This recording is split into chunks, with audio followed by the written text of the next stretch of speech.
everyone, welcome back to my pregnancy vlog for the week 19 update.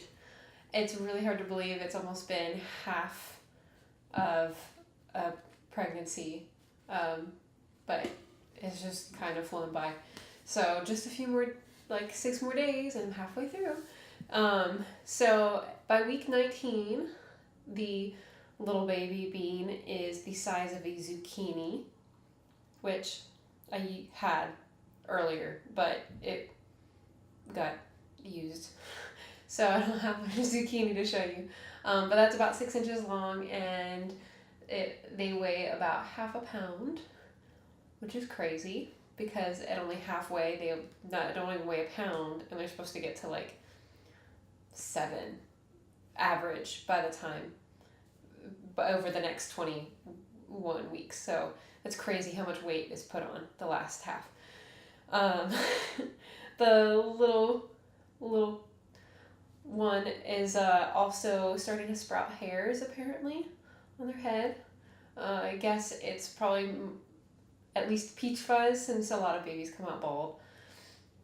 But yeah, they're starting to sprout little hairs on their head and their lungs are developing and they start to get that coating on their skin that helps protect them in the womb. It's called vernix. But yeah, it helps them help keep their skin healthy and protected while they're in all that water. It also apparently helps them come out easier. So that's baby.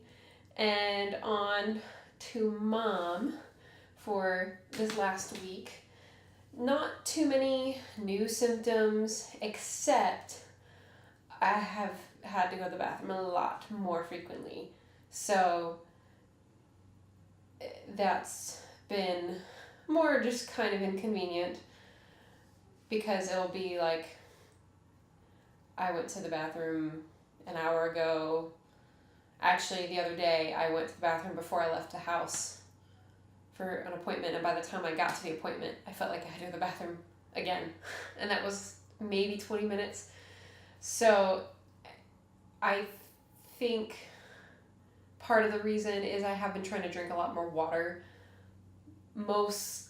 Because you're supposed to drink lots of water, especially when you're pregnant. But it was also something I'd realized I'd kind of gotten lax on, and I think that was starting to affect my weight tracking because you start to retain water and things, and so I realized I wasn't drinking enough water to help keep my system flushed out. So I was drinking a lot of water, but apparently at my last ultrasound, which was like the other day,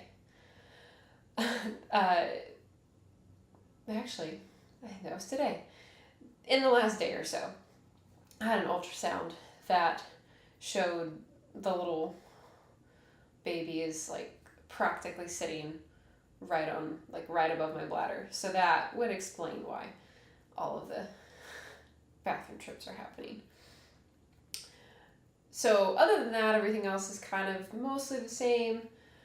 I'm not yet dealing with quite the hip pain and numbness problems that I had the first time around.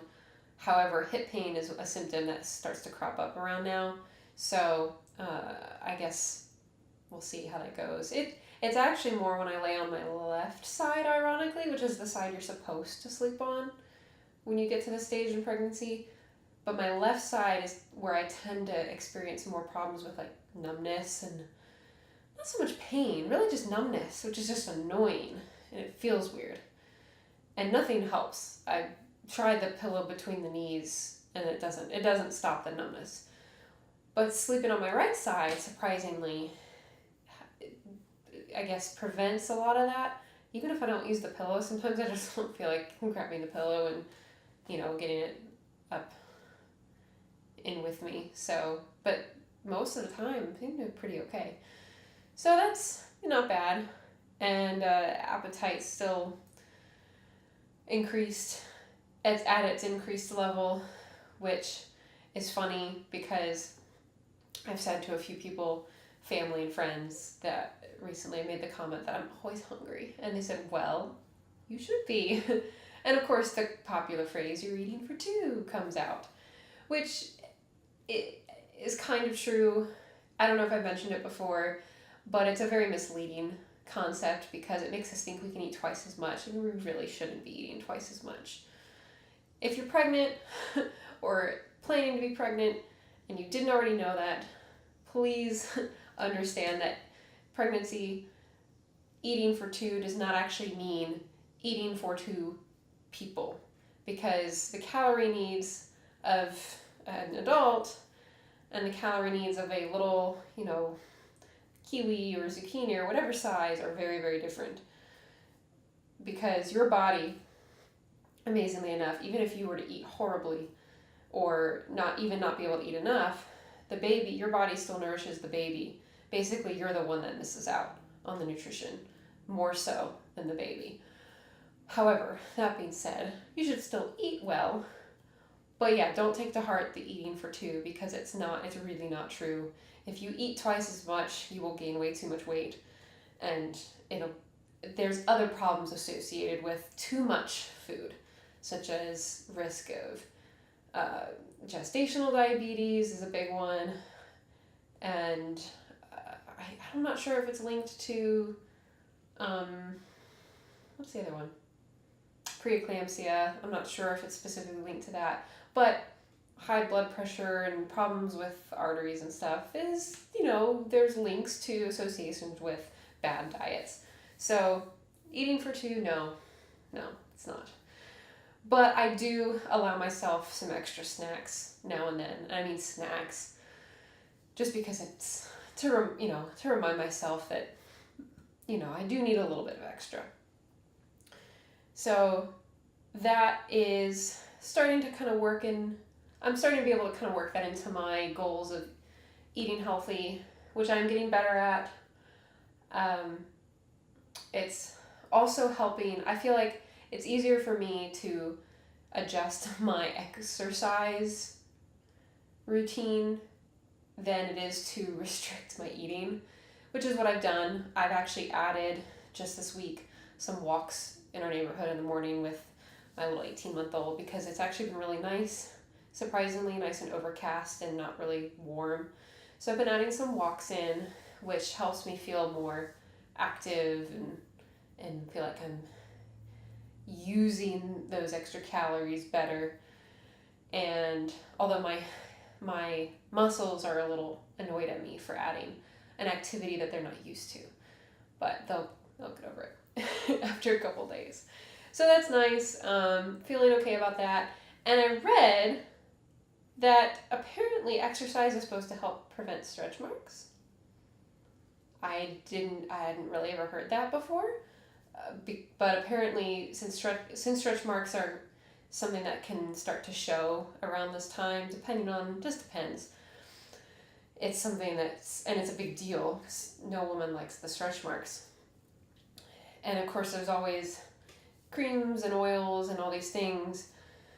And what I'd mostly heard from the midwives is that you can kind of help stretch marks, either prevention or treatment with some of those things. They said, but it's mostly genetic. So if your mom had them, you're likely to have them.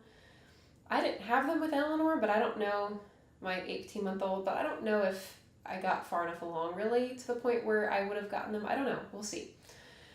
But apparently, according to one of the apps I was looking at symptoms for, that exercise is a good prevention. So here's hoping that all my exercise is going to pay off and maybe prevent some of those stretch marks from showing up. But we'll see. So, and then of course I had lots of more appointments this past week. In fact, 2 today. I had lovely evidence from a heart ultrasound I had. They were just checking to see. They didn't really think there was anything congenital wrong, but with my preemie birth history and even my further back history of when I was young, I had an echo of the heart, and they found a heart murmur, whatever that meant to me at the time. And the specialist I met with a few months ago said, well, maybe it'd be good to get the whole thing checked out again. So I had a heart ultrasound because they were just making sure there wasn't any type of congenital defect going on But even if there had been, the one that the cardiologist suspected, he said if it is the case, he said it's not going to affect pregnancy or delivery at all. But it's something good to know about yourself. So that was today.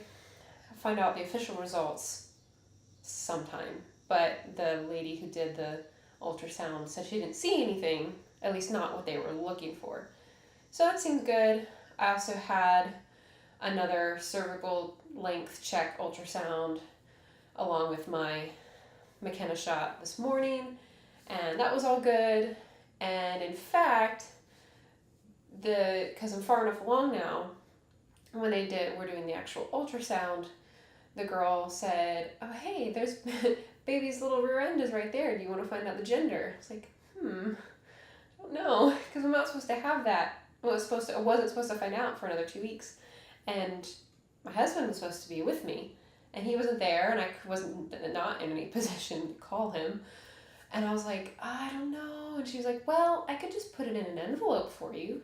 It's like, okay, do that. So she did, and I brought it home, and I called my husband, and I told him, and he was like, can you just open it now? I was like, okay. So we opened it, and I told him.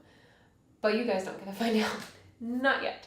However, at the next video, the week 20 update, we will reveal whether the little baby bean is a boy or a girl. So if you want to find out, if you're family, you'll find, we're going to tell you in person. We're not going to make you find out through a video. But if you're not family, make sure to not miss next week's update, because you'll get to find out the gender. So we know, we'll hang on to that little secret, but if you don't want to miss that video, you want to make sure you're subscribed. And if you want to make sure you get an immediate notification when that video is available, then click the bell and you'll get email updates about video uploads. So I'll leave you guys with that. And if you want to make a guess on what you think it is, you can comment below, boy or girl.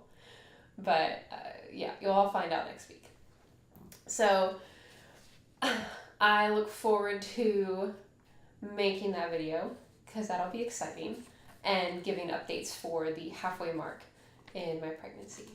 But I want to thank you all once again for joining me on this journey as we go through expecting number 2. And I hope to see you all again next week. And don't forget, if you liked my video, just hit the thumbs up. Thanks. Bye.